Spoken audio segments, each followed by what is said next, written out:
On PC and mobiles, I will show you in a few moments how to join Counter-Strike Discord server. It's the same method on both PC and mobiles. For this, we will open a browser on your PC or mobile, can be whichever. In my case, I will use Microsoft Edge. Now click on URL bar and type this URL to be able to join this Discord server.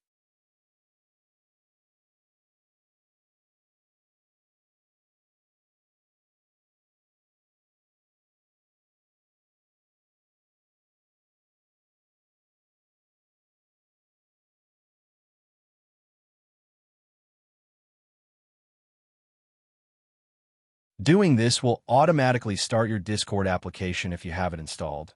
Then click Join, and you'll have access to the Discord server.